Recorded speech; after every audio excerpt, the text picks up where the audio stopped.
And I thought I wanted to talk about being bigger, not better. Actually, I said be big, not good.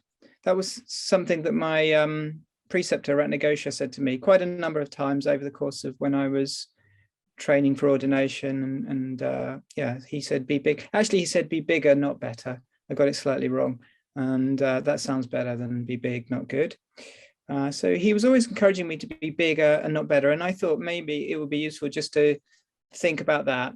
We're often trying to make things work. We're trying to make things better. We're trying to do well in our lives. And of course, that's a completely valid thing to do.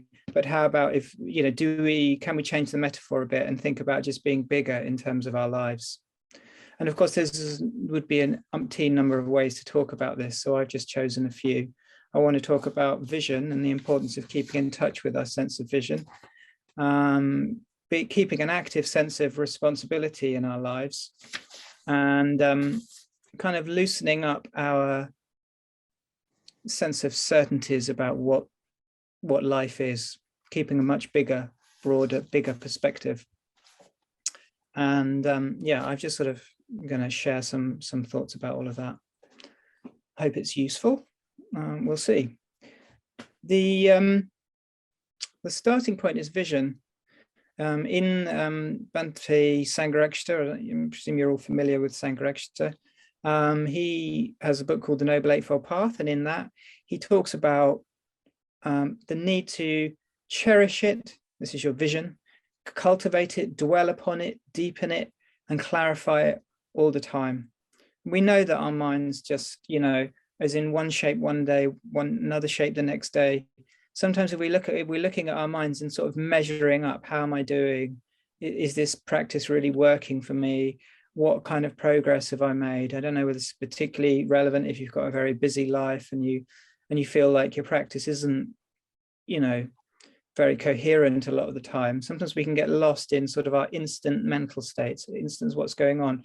But I reckon, I would put money on it, that all of us at some point have had some vision. That's why we are involved in the Dharma. My experience of vision, if you like, I'm going to run through a few things that Bhante says what vision can come from. I'll start with my own. I guess I never thought of it as vision when I had vision, and I don't mean seeing radiant saints in the sky or anything like that. I just mean that I was a young man who considered myself to be sort of very ordinary. Obviously, I'm very ordinary, kind of coming along in life. I was studying to be a lawyer. I wasn't particularly interested in being a lawyer, but there I was studying it. I was looking at the options that were available for me and what I would be, what path I would be going down. And I frankly felt very stuck. I felt, this is when I was 20, I'm now 47, 21. And I won't tell the whole story of my sort of involvement, but the vision for me was the Sangha. It was coming into a Sangha, seeing people who are living their lives from the ground up, really, and the visions of that, and they could all speak very well about it. They could say lots of amazing things, and I kind of picked up on a whole world of color and meaning that I had never before imagined. And I had experiences, and I'm not going to go into all of those experiences, but what I want to do is to sort of ask the question, how did vision arise for you, and how do we cherish it? I think it's a really important question, because this is not just what sets us off on the path. It's actually something that we can cultivate all the time. And of course, the question would be then, how do we do that? But let's just first dwell on where vision can come from. And I'm putting it in the chat, hope it comes out. These are the things that Sangharakshita lists as the typical ways that vision can arise, through personal tragedy, bereavement, or loss. That is often the trigger for being confronted with something that is outside of our sort of smaller circle of experience that we sort of pedal through life with, having, getting things done gains and losses and, you know, praise and blame and all the worldly wins, actually then a tragedy or a bereavement or a loss can knock us out of that and give us a greater vision, as indeed I'm sure can a birth. You know, a birth can do that as well. The second one is spontaneous mystical experience. Many people have those experiences. I actually had one when I was a boy at 15, but I didn't recognize what it was. I had no category for it. It was simply an experience of watching a plane go through the sky. Paul's probably read about this because it's in my book. But, you know, it was an experience of the sides of my experience opening up, really, and everything being penetrated with everything else. And I was just looking at a plane going behind a tree and then re-emerging from the other side of the tree. I didn't have any category for it, but so that wasn't arising out of because I do meditation or anything like that. I didn't. Many of us have those experiences. Looking at a beautiful painting or listening to music. So listening to a busker, that's what I put that in. Sangharakshita didn't put that in. I was just trying to think, how can I make that a bit more real for myself? Sometimes when I hear a busker, I'm going down into the tube, I'm in that kind of mindset of going to work, getting something done, going shopping or something. And then you hear somebody playing music. And I think the reason why we love buskers, particularly if they're a good busker, is because it just throws us out of our sense of time. It just sort of throws us straight into a sort of a world where there's all the concerns, the time-driven aspect of our lives is not there momentarily. And sometimes I felt incredibly grateful to a busker, particularly on the underground. But I guess, you know, if you take that kind of experience, that's the experience of something happening very momentarily as you're walking down the street. But that, of course, can be much more profound. Art, deep and prolonged thought. That's another way, actually, he says, that we can have vision. Don't know how many people get there via thought, but I've certainly known that Buddhist study, just studying with others over the years, definitely has a cumulative effect, and I seem to get more and more convinced by the Dharma over the years, over the long haul, not just kind of like agreeing with it and then that's it. It's just coming back to it again and again. By way of the practice of meditation, visions can arise, or vision. I suppose we should say by vision, yeah, I don't mean some kind of major vision, although that could be the case. It's kind of, he described it, I think, as direct, immediate, and intuitive. It's a sense of, there's a real meaning to this. It's inchoate, usually in my experience. It's not something that you can latch onto and say, this is the experience. It's often sometimes it's quite vague when one starts to talk about it, and you can even convince yourself that it's sort of nothing. But it's really, I think, vital to acknowledge that we did come to this with a sense of vision, and that we can cultivate that and we can dwell on it, and that practice really is about cultivating a path of vision as well as a path of kind of transformation that we think about doing our meditation practices, becoming better at this and that. Actually, there's a core vision that we also expand, and that we really do have, and we need to cherish that. So we can do it by the way of practice of meditation. Obviously, that's the way that vision can arrive. He also mentions through engagement in altruistic activities such as nursing the sick and looking after the old. Any selfless action on the plane of work can lead to vision. I think that's really fascinating, and that well, obviously, you know, I mean, obviously that is the way that most of us, I would say, are going to come into a sustained sense of vision, is through some kind of selfless action on our own part. And obviously the thought there is that you're not so self-preoccupied, and in the very activity of that, there is an opening. It may be quite a sort of a difficult opening. It may feel very hard, to engage in such as things like looking after people when they're sick, looking after children, I guess, as well, you know. But that gives me some confidence that that's real. It's not that I have to be sitting on my, you know, meditation cushion and that's where the real practice goes on. That's where real things can happen. And the final one is, through the whole experience of life, as we grow older and more mature, different threads seeming to come together and the pattern of life seeming to make some kind of sense and reflect some glimmer of meaning. Those are his words. So yeah, that's another really fascinating one. The whole, so vision, the path of vision, which is the first limb of the Eightfold Path, which Sangharakshita says, you know, is so important that we have this view of where we're really heading, the view of what this is really about, the meaning of this, that's not mundane, that is hard to pin down, that we kind of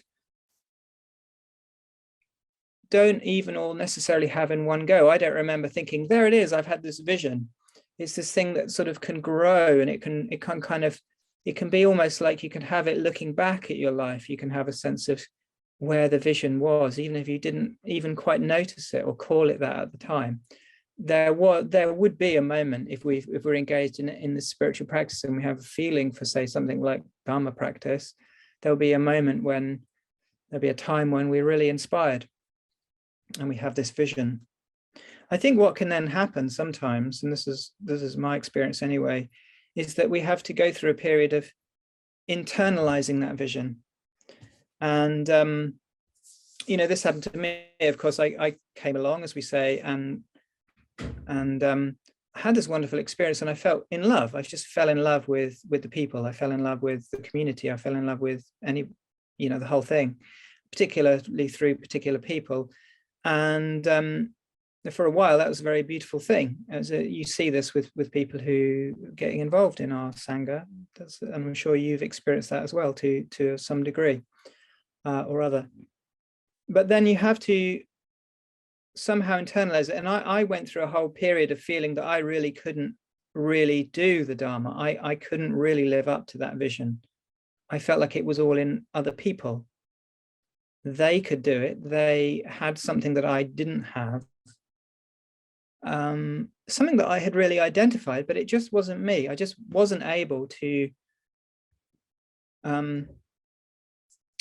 recognize those qualities in myself. And the reason I think I wasn't able to do that was because I was very conflicted about myself and what I was doing. But I could see, I did have this sense of vision. And I guess part of my book, I've tried to really paint that picture of what then happened, the struggle to come to a bigger sense of myself, so that the conflicts were able to be held. So this is what I'm going to come on to in a moment, more generally. But there's a lovely movement, I think, then from that sense of being, maybe I can't do it. Vision, if we persist, if we're persistent with practice, slowly those qualities, I found it easier to relate to them. I found it easier when I hear a great Dharma talk by somebody, say at the Buddhist Center, I'm able to feel that I'm partaking of the vision that they're laying out. It's not just that they're brilliant and they're talking, it's that I am responding to that. And so that is a shared thing. That's a value that's there that I am in my heart really responding to. It sounds really obvious, but actually it took me a long time to sort of feel, not that I then went on and thought, oh my God, I'm brilliant. I'm so wonderful. I've had these amazing visions or anything like that. But just that this applies to me, and the degree of my response really indicates it's about me. These values are in me. And that made me, that's feel much more at ease. I mean, it's a long story. I haven't got time to go into it. But when we're in touch with our vision, there's much less worry, I think, about whether we're making progress, whether we can measure ourselves on any particular scale. So it's really, really vital to cherish vision, to write about it, to think about it, and of course to do the things that enhance vision, because I'm going to come on to this, but I think all Dharma practice also feeds into our vision of things naturally. Okay. So we can hold open this bigger perspective that we really must have had some inkling of in our lives. And that really makes a difference, not our instant mental state. We can't take refuge in our mental states, in our moods, in our thoughts. There's really no way out of that. It's a dead end. Yeah, there has to be reference to something else. And then when there is, and this could be, many people say, when they do a puja, they feel wonderful. It's really because they're just getting a glimpse of that vision, and somehow the whole palette on which one is working is widened out again. There must be many ways to broaden vision. So that's vision.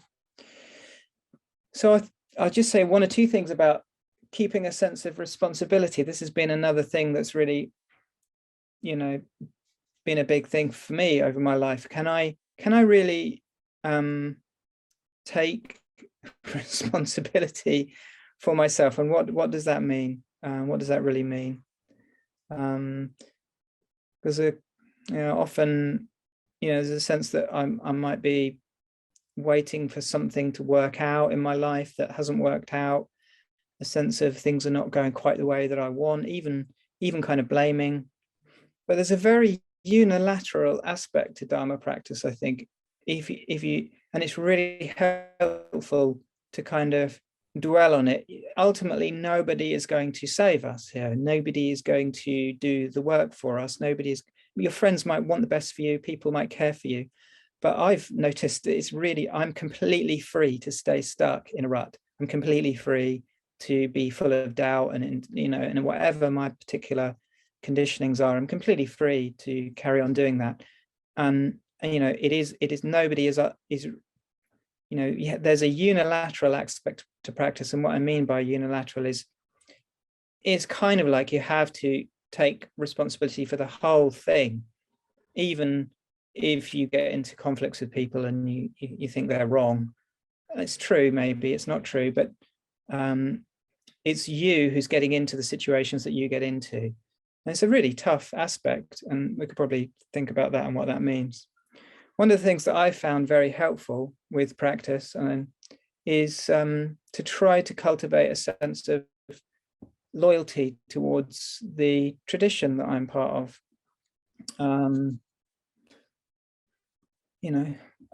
I used to approach people with a sense of, just sort of wanting something out of them, getting a bit difficult with them if they didn't give me what I wanted. But people don't enjoy that. People want to be loved. They want to be respected. And this is a slightly separate point. So I'm going to go back to the loyalty point.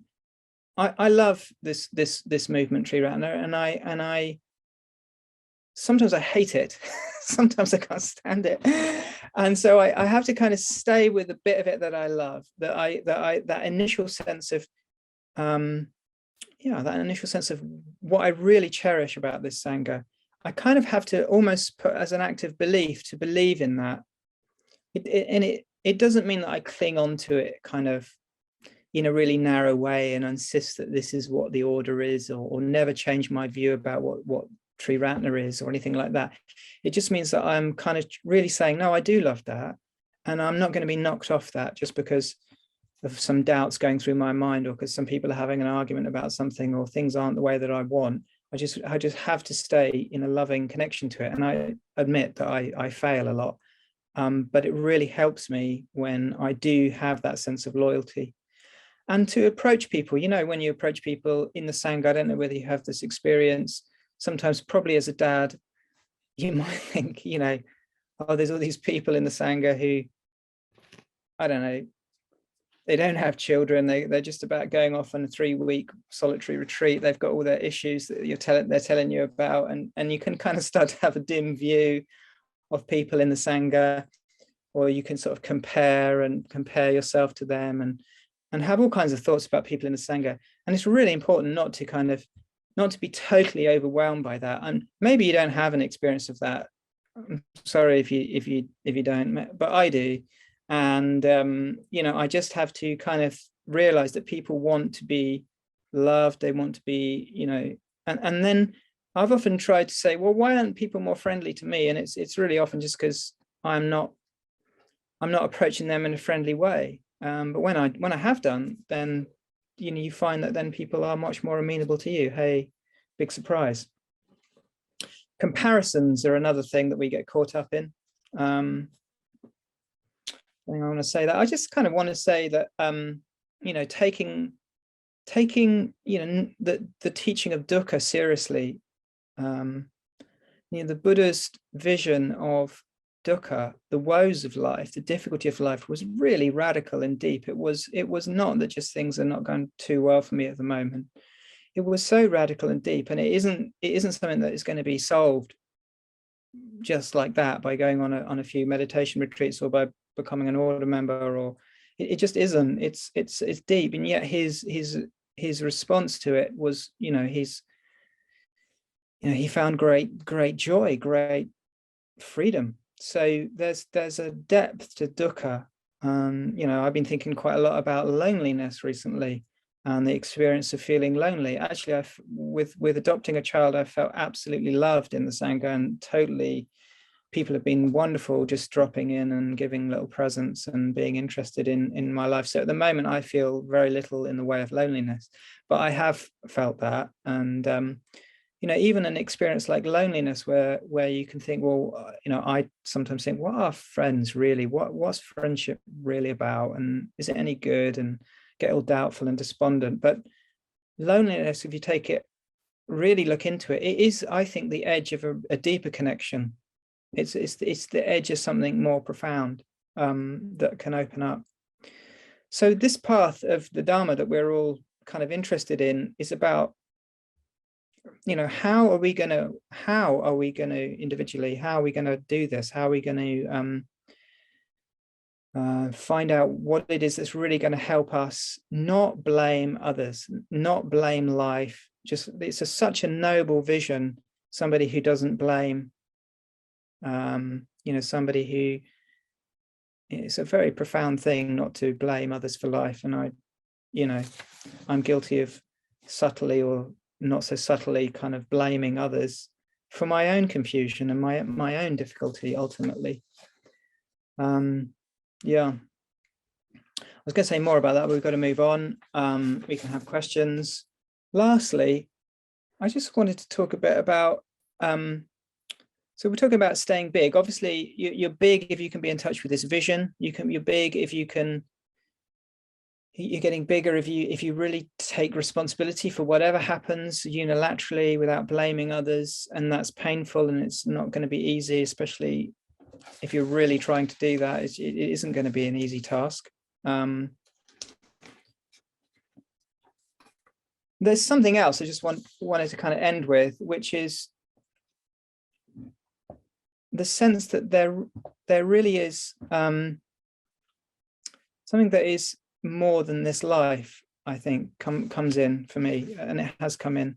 Any practice that we do, be it a metta practice, be it kind of trying to be ethical, trying to cultivate something, anything that we do in Dharma practice is working at so many levels, and we are just not aware of all the levels, really. We couldn't possibly be aware of all the levels on which a practice, on which an intention is working. Yeah. We might find out more about this as we get into the dying process. We might find out then why we've been practicing. We might find out then that the threads of life might come together more fully. And that's what often tradition says, isn't it? That you're practicing for entering into death. That's then the fruits might really arise. So, you know, there's so many different levels at which practices work. But for me, certainly, it's been an important part of my practice over the years to notice that I really don't know much about the cosmos. I really don't know much about what's going on. I now would say that I have a vision of life which I would say is more participatory. I'm that we're participating in something which is inevitably much greater than we can understand. we can understand it at lots of different levels, and lots of levels we can understand, but there's probably a level, I mean, there seems to me to be a level at which we really is out of our depth, and we can sort of call it different names. We can talk about you know, rebirth. We can talk about the whole the Bodhisattva ideal, these myths that can somehow clothe that sense of something bigger, something more meaningful. But that question of death in particular, and you know, actually Aryajit was talking about that a bit just before we started. What is a thing that kind of I found a terrifying thing to think about death. But the cumulative impact of the practices that I've done and that I've engaged in has been that I've had to let go of my certainties about what is going to happen when I die. So I really, and I feel that's a vital part of practice itself. It's like the practices kind of open up the possibilities of other ways of really seeing and understanding what we're involved in. I'm really just sort of feel like I'm rambling rather vaguely, so I'm going to stop, because that's a really good thing to do, is just stop when you're rambling vaguely and hope that somebody asks a question which actually elicits something less vague. So I'm going to stop there. I hope there's a few thoughts in there that about this, what my teacher said to me, well, Ratnagosha said to me, is be bigger, not better. So all that striving to be bigger, actually there's a whole path of vision. There's a whole path of opening up vision. There's a kind of a whole path, of course, taking responsibility for our karma, for what we're really putting out into the world, and kind of being as rigorous as we can about not blaming anyone, even if things are unfair. And then there's this other vague thing that I just mentioned. So I'll stop there.